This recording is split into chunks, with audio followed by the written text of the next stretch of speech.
All right. Good afternoon, ladies and gentlemen. Thanks for being here. Before I get started, I think you saw our updated guidance. As you now know, the President and the First Lady will be attending the transfer of remains ceremony at Andrews, Joint Base Andrews, at 2:15 p.m. That is for the four U.S. personnel who were killed in Libya, and then he will return here to the White House. And there will be press coverage, full coverage. Secretary Clinton will be joining the President? I believe that's the case. I would refer you to the State Department. Any remarks out there? Yes, the President will have remarks. And with that, I'll take your questions. Hi, Jay. Thanks very much. On the Libya attacks, was there any intelligence in advance that some kind of attack could take place, especially because so many embassies were taking precautions because of 9/11? Was there any advance warning at all? I've seen that report, and the story is absolutely wrong. We were not aware of any actionable intelligence indicating that an attack on the U.S. mission in Benghazi was planned or imminent. That report is false. Okay. On the sequestration, I know you all are delivering the report today. Is there any reason that you didn't deliver it last week as the law required? I think I took this question last week and explained that it's obviously a complex piece of business and that we would have it by the end of this week, and we are releasing it later today. Yes? As you know, the unrest in the Middle East is spreading to other embassies, U.S. embassies. The President's critics are saying this is an indictment of his handling of the Arab Spring, that this has given rise to further inflamed sentiment among Islamists. What's his response to that? Let me say a couple of things. First of all, we are obviously closely monitoring developments in the region today. You saw that following the incidents in response to this video, the President directed the administration to take a number of steps to prepare for continued unrest, and I noted yesterday in my gaggle that Fridays have tended to be days when protests are larger in the Muslim world, and we were anticipating that. When it comes to criticism, I would note that many observers, commentators, foreign policy experts, as well as elected officials, both Democrats and Republicans, have pointed out that the criticism in particular from Governor Romney and his team in what seems to be an attempt to score a political point has been both factually wrong and poorly timed. Now is a time when Americans should be coming together. The President is attending a ceremony this afternoon for the return of remains of 4 U.S. personnel who were killed in Libya as a result of this unrest, and his focus is on ensuring that U.S. personnel in our facilities are protected.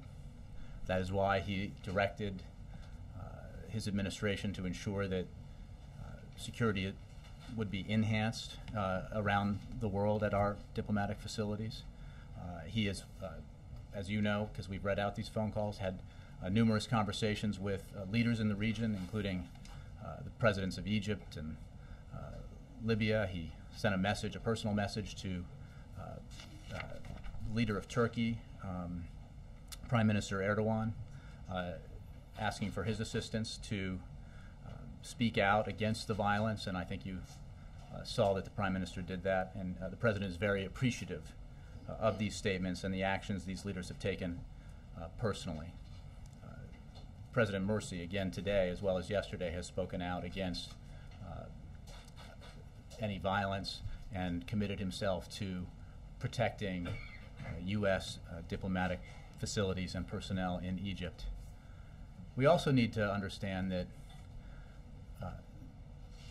this is a fairly volatile situation, and it is in response not to United States policy, not to, obviously, the administration, not to the American people. It is in response to a video, a film, that we have judged to be reprehensible and disgusting, that in no way justifies any violent reaction to it.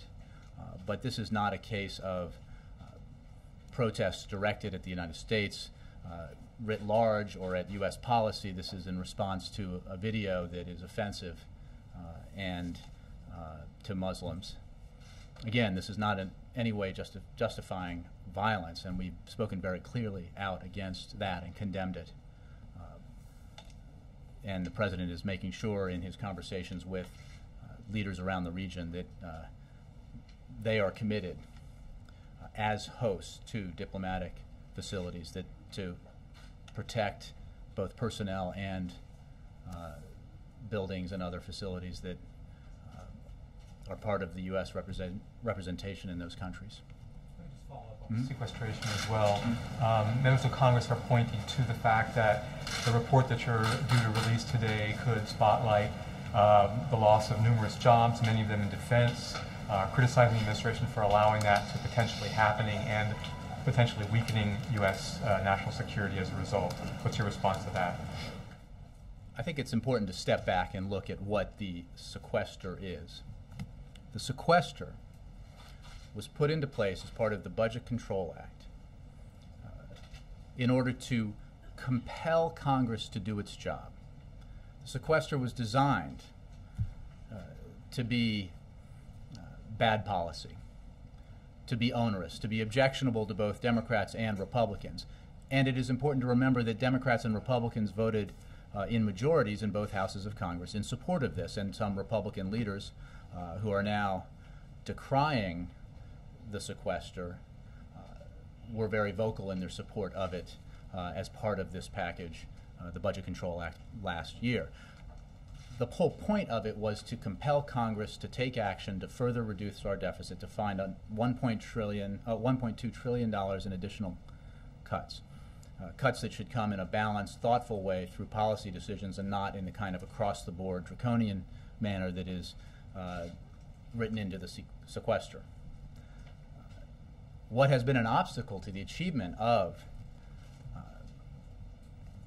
reasonable cuts that would account for the $1.2 trillion called for in the Budget Control Act has been the adamant refusal of Republicans to accept the fundamental principle that we ought to deal with our fiscal challenges in a balanced way. Republicans have, unfortunately, made clear that they would rather see cuts in defense that could harm our national security, cuts in education and innovation, research and development, in border security, cuts in vital programs and investments that we make as a nation, rather than ask millionaires and billionaires to pay a single dollar more in taxes. That's not a responsible approach. It is not a common sense approach. It is not a balanced approach. One thing that the House could do in its few days here in Washington before it goes off again on recess is follow the Senate's lead and pass a tax cut, an extension of a tax cut, or tax cuts for the middle class, 98% of the American people. These are tax cuts that everybody in Washington agrees on, Democrats, Republicans, Independents. The President agrees with them. Republicans say they want those tax cuts extended. Why won't they pass them? Because they insist that millionaires and billionaires need a tax cut too. The President believes we can't afford that. And we can argue about that. We can argue about whether or not the top 2% of taxpayers in America deserve another tax cut as part of the election. And then that can be decided by the election. But why not, for the sake of the middle class, for the sake of economic stability, for the sake of dealing with a large portion of the fiscal cliff, pass the tax cut for 98% of the American people today? That would be a very welcome sign, I think, to the American people that Congress is taking its responsibility seriously, and Congress is addressing these challenges in a thoughtful and bipartisan and balanced way. Jake. When my colleague from the Associated Press asked you a direct question, was there any intelligence suggesting that there would be an attack on the U.S. consulates, you said that a story, referred to a story being false, and said there was no actionable intelligence, but you didn't answer his question. Was there any intelligence period, suggesting that there was going to be an attack on either the... There was no intelligence that in any way could have been acted on to prevent these attacks. It is, I think the DNI spokesman was very declarative about this, that the report is false. The report suggested that there was intelligence that was available prior to this that led us to believe that this facility would be attacked, and that is false. Why was there not adequate security around Ambassador Stevens? In terms of the security at the Benghazi facility or post, I would have to refer you to the State Department for specifics about what security was there. There was a security presence. It was unfortunately not enough to resist the attacks that we saw and resulted in the tragic loss of life, but there was security. It is also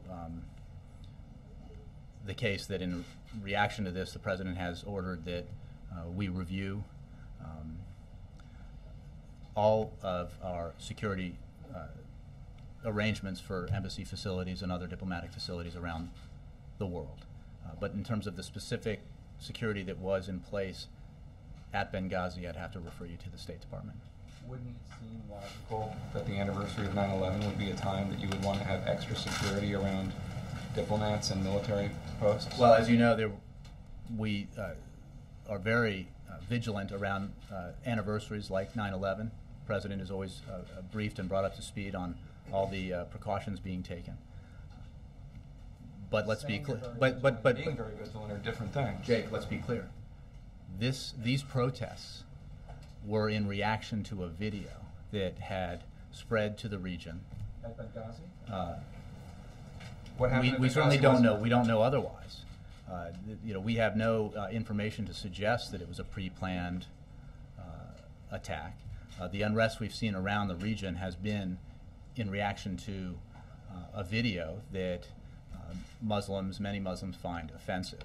And while the violence is reprehensible and unjustified, it is not a reaction to the 9/11 anniversary that we know of or to U.S. policy. The group around the Benghazi post was well armed. It was a well coordinated attack. Do you think it was a spontaneous protest against a movie? Look, this is obviously under investigation, and I don't have Your operating assumption is that was in response to the video in Benghazi. I just want to clear that up. That's the framework. That's the operating assumption. Because there Well, are it's not an administration assumption. officials who dispute that, who say that it looks like this was something other than. I think there have been mixed reports on this, Jake, even in the press, which some of it has been speculative. What I'm telling you is this is under investigation.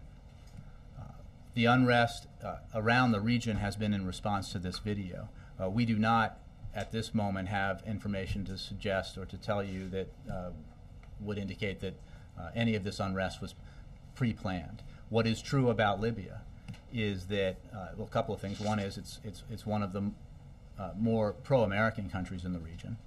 Two, it is a very new government. It is a country that has just come out of a revolution and a lot of turmoil, and there are certainly a lot of armed groups. So the fact that there are weapons in the region and the new government is not, is still building up its capacities in terms of security and its ability to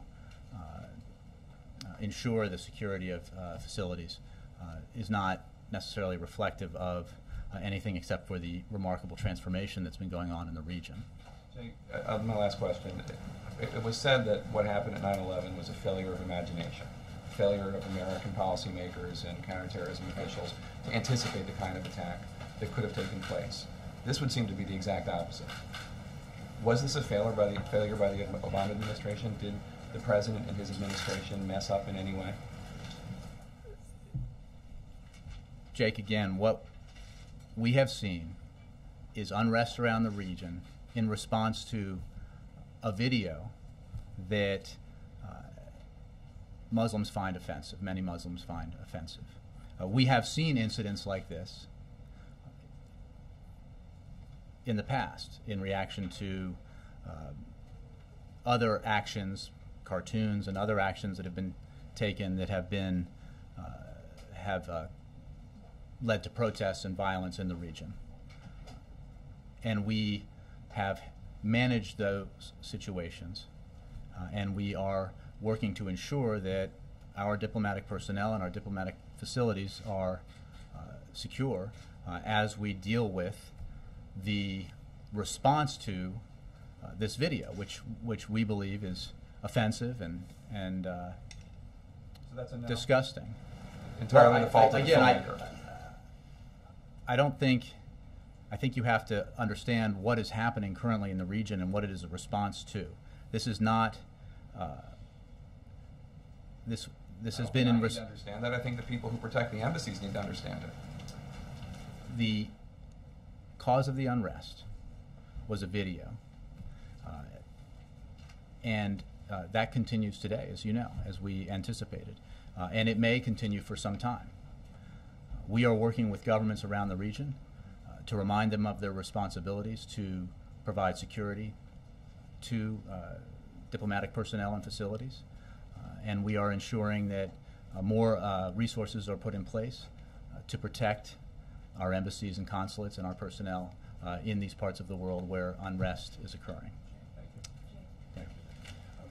You've mentioned a number of times now that this was in response to a video or a film. Mm-hmm. Would you not agree, though, that it's moved beyond that? That some are stirring violence by focusing on U.S. policy or targeting the U.S. in general, that it's no longer just about film?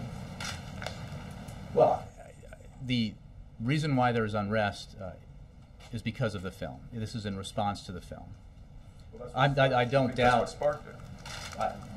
We do think that's what sparked it. But it's moved beyond that. Well, I don't. We obviously are not polling protesters to find out what their motivations are. There's no question that there's anti-American sentiment in various countries around the Middle East. That's not a discovery I think we've made today. What is the case is that the protesters in these countries are not representative of the broader sentiment in those countries, and at least in the sense that sentiment that would say that the proper reaction to a film that is offensive is violence. As I said yesterday, that's not in keeping with Islam, and it's certainly something that we do not accept. And we have made clear to leaders in the region that they need to make clear that it is not an acceptable reaction to a film, however offensive it might be. Again, this is not a film that the United States government had anything to do with. We reject its message and its contents. We find it both disgusting and reprehensible. America has a history of religious tolerance and respect for religious beliefs, and that history goes back to our nation's founding. But there is absolutely, as I've said, absolutely no justification at all for responding to this movie with violence, and we are working rather to make sure that Muslims around the globe hear that message. Yeah. I have a couple Sorry, of questions. It's my understanding that at least 4 people have been arrested in the death of the Americans. Does the president think that whoever's arrested for this violence should be tried here in the U.S.? This is an ongoing investigation. We're obviously working with the Libyan government on this matter. The president has made clear that he wants the assailants, the attackers, to be brought to justice. But I'm not going to prejudge outcomes or courses of action as this investigation is underway. And then another question on the phone call that the president had with Benjamin Netanyahu. Is it correct that the president refused to lay down a red line in terms of what Iran shouldn't cross with its nuclear program? This has been an ongoing discussion in the press. It's not specific to the phone call, the one of many that the president has had with Prime Minister Netanyahu. The president's red line has been clear. The president has made clear that he is committed to preventing Iran from acquiring a nuclear weapon. We are completely in sync with Israel on that matter. There is no daylight between the United States and Israel when it comes to the absolute commitment to preventing Iran from acquiring a nuclear weapon. We are pursuing a policy that includes incredibly intense punitive sanctions, unprecedented in history, against Iran, sanctions that are in place as a result of diplomatic work that has created an international consensus that did not exist prior to President Obama taking office, and that has resulted, again, in unprecedented pressure and isolation for the regime in Tehran. There is still time and space for that course to be pursued, because the best way to ensure that Iran does not have a nuclear weapon, does not acquire a nuclear weapon, is to force and compel Iran to make the decision that it needs to forego its nuclear weapons ambitions, get right with the world, abide by its international obligations under the United Nations, and rejoin the community of nations by doing so. It is also the case that this president has made absolutely clear that he does not remove any option from the table in terms of fulfilling his commitment to prevent Iran from acquiring a nuclear weapon. And we've also made clear that the window of opportunity here in terms of pursuing the diplomatic course will not remain open indefinitely. What is a fact is that we have eyes onto the Iranian nuclear program, and we would be aware of any so-called breakout move by the Iranians towards building a nuclear weapon. That has not occurred. But that window of opportunity will close at some point, and Iran needs to take seriously its responsibilities and to forego and forsake its nuclear weapons ambitions. Nancy. I want to go back to Jake's question for a minute, because it seems like what he's asking is not what the cause of the unrest was, but whether there are lessons to be learned by this administration or by the State Department or by the military about safeguarding diplomatic personnel or restricting their movements, especially in a country as volatile as Libya.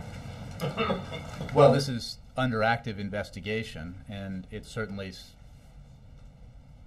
a reasonable question, and it stands to reason that there may be lessons learned, as there always are when you have investigations into incidents like this. My point was simply that we are responding to and coping with and dealing with countries around the globe unrest brought about by this offensive video, and taking action to ensure that security is enhanced and augmented at diplomatic facilities around the globe. On Egypt, can you clear up whether the country is an ally or not? The State Department says it is. The President says it's not an ally, but it's not an enemy. I think you may have heard me anyway address this yesterday. Let me be clear. Egypt is a critical strategic partner of the United States. As you know, the President had an important conversation with President Morsi very early yesterday morning, very late at night in Colorado, about the need to protect our embassy and our personnel in Cairo, and the need to denounce the violence. President Morsi expressed his condolences for the tragic loss of American life in Libya and emphasized that Egypt would honor its obligation to ensure the safety of American personnel. The President is very appreciative of the statement President Morsi made and for the actions he has taken to date to secure our embassy. Let me make clear that the President's interview with Telemundo was not in any way an effort to change our relationship with Egypt. We have had a long-standing partnership with Egypt and have supported their transition to democracy, and we are now working to build our relationship with what is obviously a new government.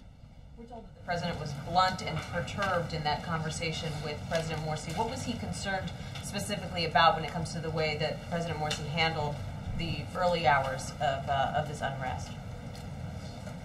The President was very clear with President Morsi about Egypt's responsibilities as a host nation to provide security to diplomatic facilities and diplomatic personnel. And it was a very productive conversation, as I said yesterday. And it was substantive and long. I wouldn't necessarily use the adjectives you did to describe how the President felt about the call. In fact, I mean, it was a very focused and productive conversation. And on the sequester, can you describe for us a little bit about how the administration, what the process was that the administration used to compile this report, who was involved in making the decisions about what should get cut, and how did they decide what should get cut? Well, I would refer you to a briefing we're going to provide later on the sequester. It is as I said earlier, a pretty complex piece of business, and the Office of Management and Budget within the executive branch is the principal actor when it comes to assessing these things. Yeah. The state have said that there was a review of security at diplomatic installations in light of the upcoming 9/11 anniversary. Was there also a review in light of the possible impact of the trailers from this film? I would refer you to the State Department. Again, there is always annually, as well as at other moments, predictable moments on the calendar, measures taken, precautions taken with regards to security, both at our facilities abroad, but of course here in the United States. And we've been transparent in briefing you about when those moments occur and some of the things that are done to help enhance security. With regards to specific preparations for 9/11, I would refer you to the State Department for as it applies to diplomatic installations. Suggesting the impact of the film was less predictable? I'm saying that the fact that the film was about to inspire this reaction. Again, I don't want to. This is all under investigation, so I don't want to get that far ahead of, or get ahead of all of the investigation. I would refer you again to the State Department for whatever precautions were taken for diplomatic facilities in the run-up to the 9/11 anniversary. There's also a lot of attention on how the president gets his daily briefing, at least in recent days, and the indications are that it has been in written form the past week or so.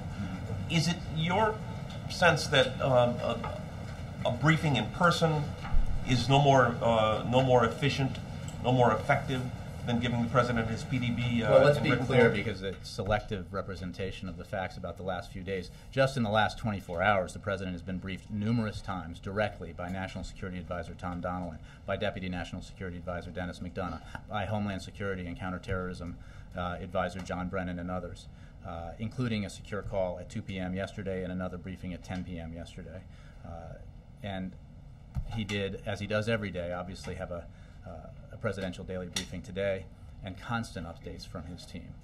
I would say that this debate, when you say there's been some criticism, the quarters from which that criticism come are pretty clear, and who occupies those quarters is pretty clear.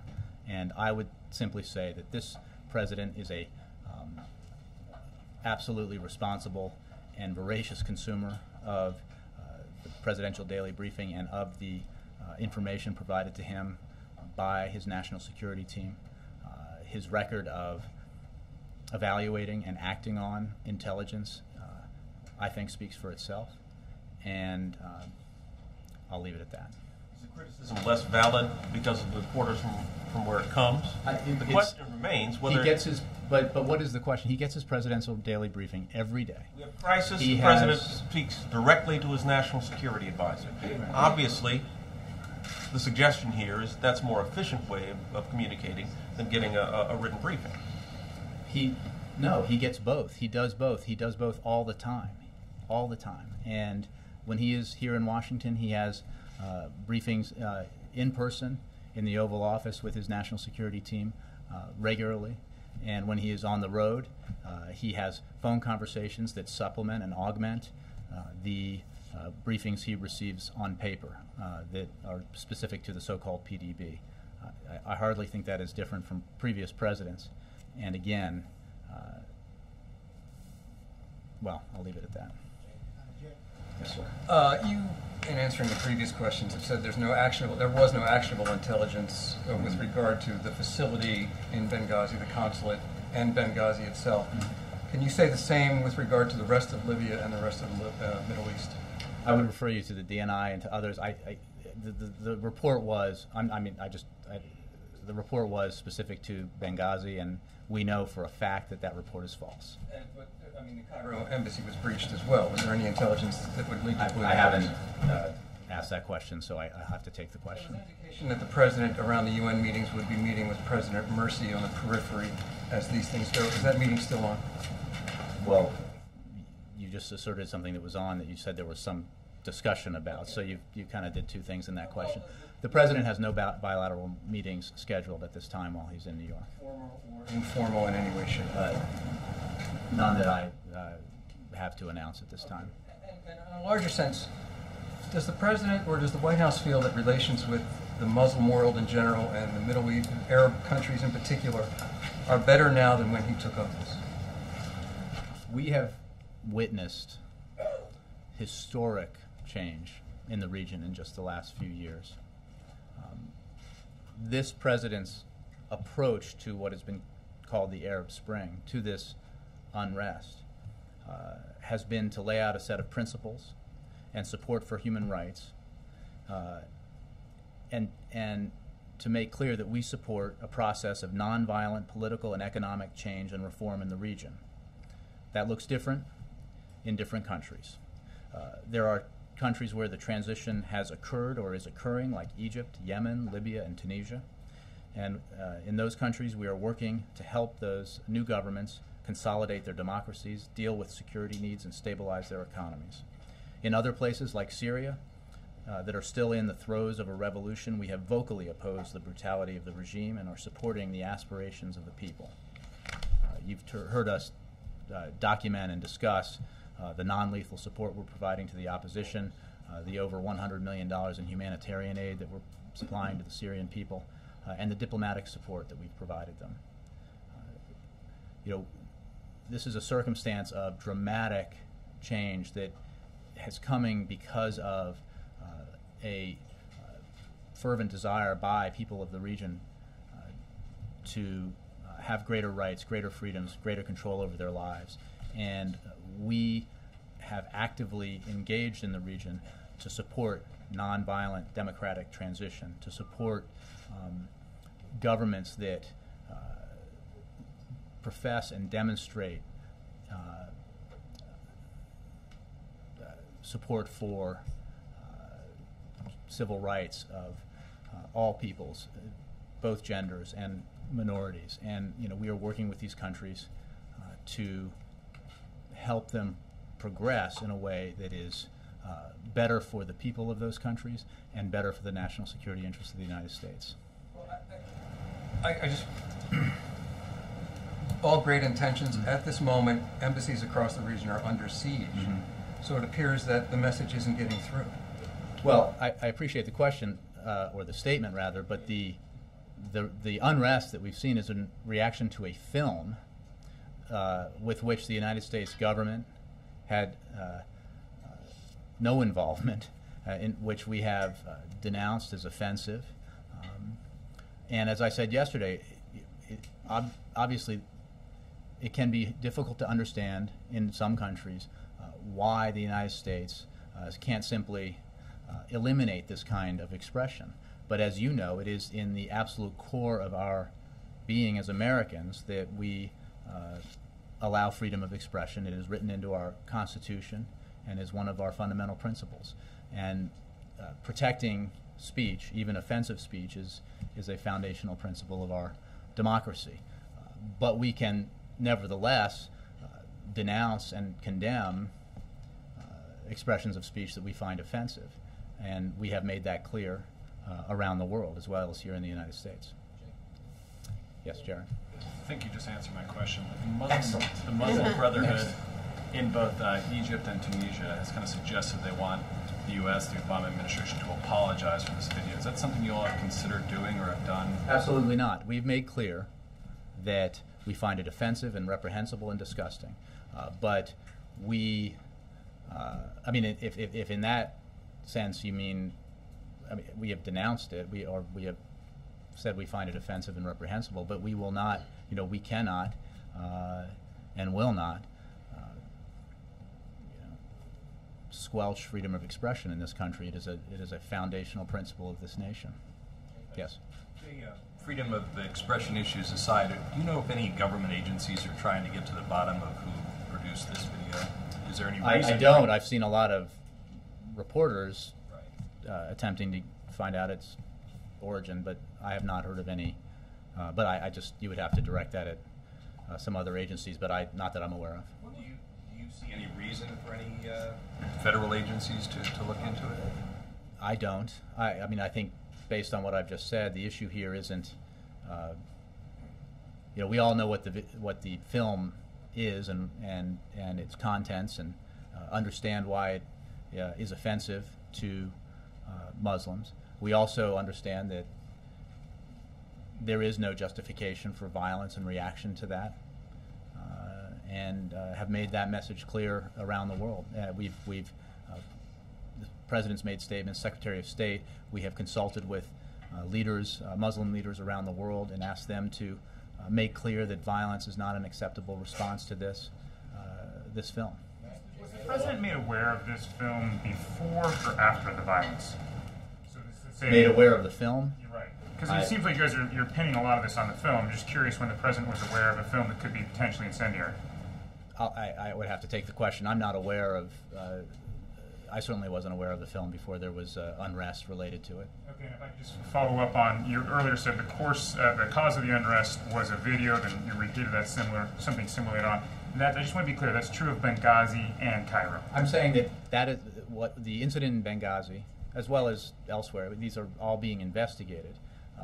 What I'm saying is that we have no evidence at this time to suggest otherwise, that there was a pre-planned or ulterior instigation behind that unrest. Chrissy. Jay, did the White House ask YouTube to take that video down? I'm sorry. I'd have to take. I don't believe so, but I'll have to take that question. Or anybody in the administration? We'll have to take it. And on the Chicago teacher strike, I believe. I mean, wasn't it? Again, I'm just based on press reports. It was taken down in the region, right? Not everywhere. Yeah, I'll have to take. Had intervened or made a request or anything like that. Let me take that. On the Chicago teacher strike, has the President weighed in with the parties to those talks in any way? We have been very clear that we hope and expect both sides to resolve this in a manner that is positive for the most important affected party here, which are the students, the children of Chicago. That's the position we've taken. I can't say that there's. I don't know whether there's been phone conversations with various people involved. I can tell you that we believe the parties should come together and resolve this in a way that is best for Chicago students. The way he may have called, you said? No, I don't have any phone calls to report out. What our position has been is to make clear that we want this resolved in a manner that is best for Chicago students. He's got ties to labor and management, obviously. Does he feel like it's his role to get involved in any way? I think that what's important here is that the two sides here and all the parties that are stakeholders come together, work out a resolution that makes sure that the children of Chicago are back in school getting an education, and that everybody involved is guided by a desire to do what's best for the kids, because that's what's most important. Jay? Yes, John Christopher. Jay, it seems like the unrest has now spread to the Sudan as of this morning. Can you shed any light on any conversations the President has had with his closest allies, for example, Great Britain's Prime Minister Cameron, President Hollande of France, or Chancellor Merkel in Germany?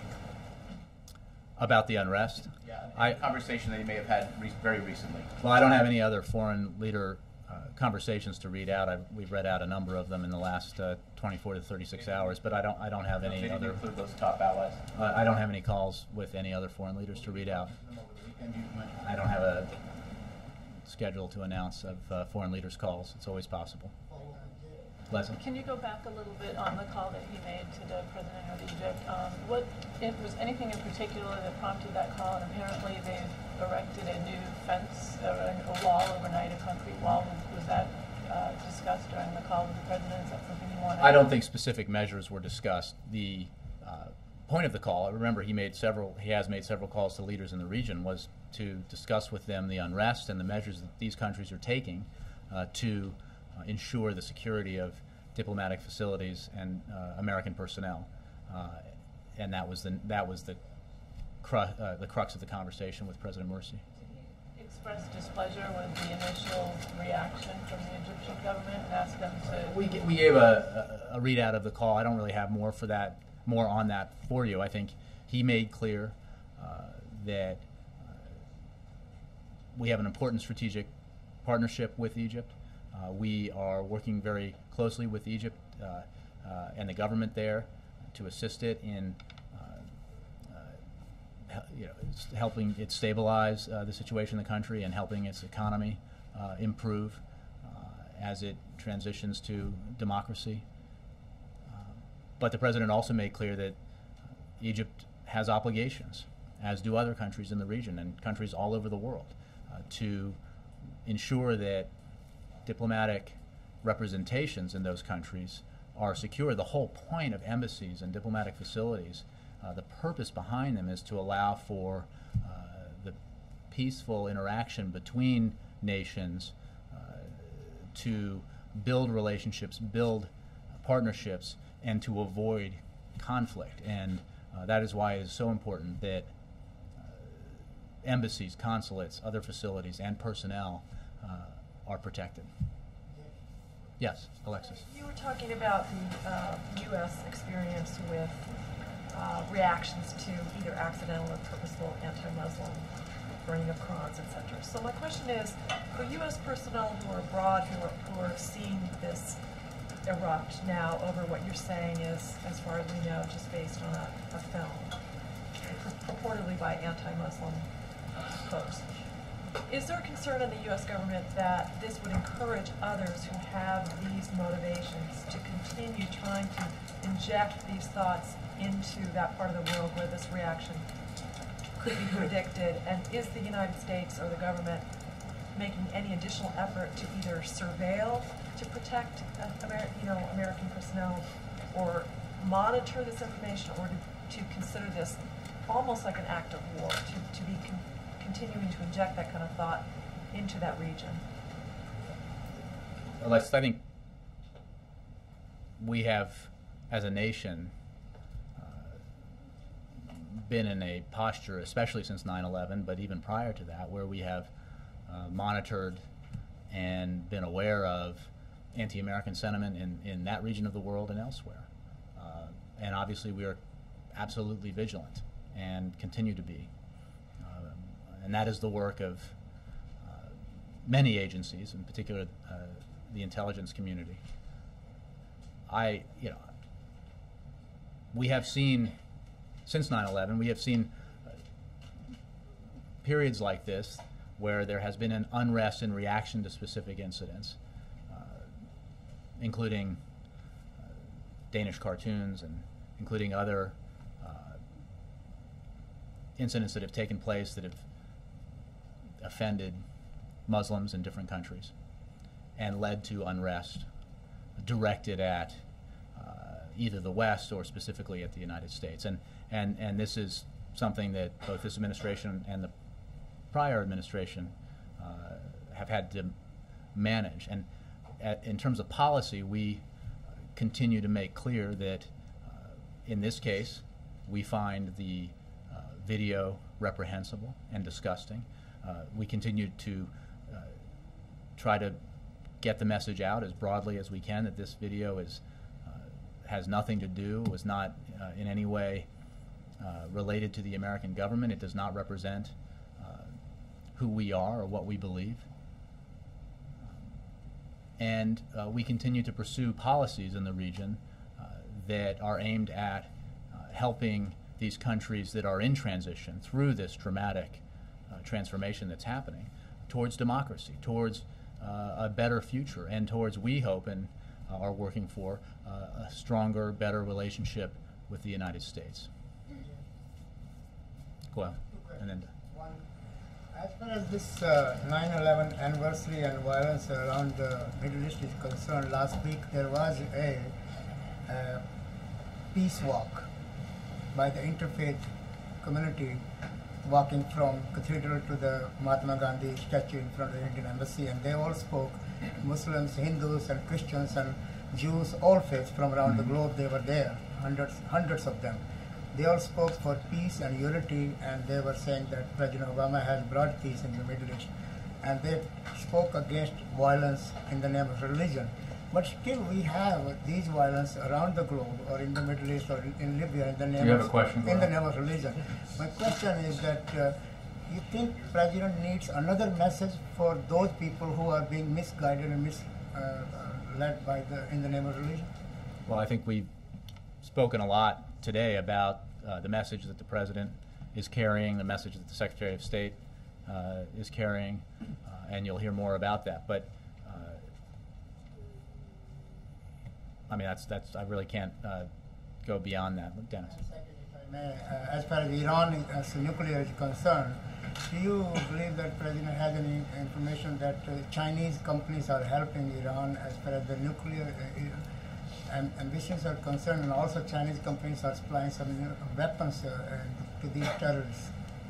I don't have any response to that question. Dennis? Can you talk a little bit about how the decisions are made about who the President is talking to? I mean, we saw reports from Tunis and Khartoum just before you came out here. For example, would he not speak to the President of Sudan versus Yemen, Egypt, India, for example, about events and risks in those locations? I'm not sure exactly what you're asking. I mean, he has made a number of phone calls, had a number of conversations with leaders in the region. I'm not precluding other phone calls and other conversations that he might have. I think he's reaching out in order to make clear our position and make clear our expectation of these countries and their governments in terms of their obligations to provide security for diplomatic facilities. Brennan advising or suggesting specific direct... Well, certainly those two men are part of his very key members of his national security team, but I don't think it's limited to those two. Can you clarify something? I could try. You've taken about 4 or 5 questions during the course of the briefing. Can you be sure to pump the actual answers that you come up with to those out to the full press list and not just have them disappear somewhere like they tend to do? Well, I promise to follow up on those questions I took. If I don't have answers that I can provide, you know. Well, can you distribute them to the press list the way you would the transcript of the briefing, et cetera? Because I'm thinking if we have answers that that are responsive to the questions, yes. I mean, again, it depends on what the question is and whether I'm able to answer. Yeah. Notwithstanding your explanations today for the reasons for the violence in the Middle East, there are Republicans, Donald Rumsfeld, John McCain, who say the attacks on our diplomatic posts in the Middle East are a result of perceived American weakness. You want to respond to that? I'll just go back to what I said, which is that this is a time when it's in the best interest of the country to focus on the 4 personnel, the 4 Americans that we lost in Libya and who are returning home today, and on the measures that we need to take as a nation to deal with the unrest in the region and deal with the security of our diplomatic facilities and personnel abroad. We are happy to debate, and there is certainly ample time and appropriate times to debate foreign policy approaches, this president's record on foreign policy, and contrast it to other approaches and other records. And there will actually be a formal occasion in which foreign policy will be debated as part of the presidential campaign debates. And I'm sure there'll be much discussion of it prior to and after that debate. we're very proud of the President's record on foreign policy. And are happy to make the case at the appropriate time. Thank you. One last question. While we were sitting here, Secretary Panetta and the Vice Chair of the Joint Chiefs briefed the Senate Armed Services Committee, and the senators came out and said their indication was that the attack on Benghazi was a terrorist attack organized and carried out by terrorists, that it was premeditated, a calculated act of terror. Levin said, Senator Levin, I think it was a planned premeditated attack. The kind of equipment that they had used was evidence it was a planned premeditated attack. Is there anything more you can, now that the administration is briefing senators on this, is there anything more you can tell us? Right. Well, I think we wait to hear from administration officials. Again, it's actively under investigation, both the Benghazi attack and incidents elsewhere. And my point was that we don't have and did not have concrete evidence to suggest that this was not in reaction to the film, but we're obviously investigating the matter, and I'll certainly, I'm sure both the Department of Defense and the White House and other places will have more to say about that as more information becomes available. Thank you. Thanks. Do we have a week ahead? Once we put it on paper. Yeah, I don't have one yet, so we'll have to put it out on paper. Thank you. Thanks.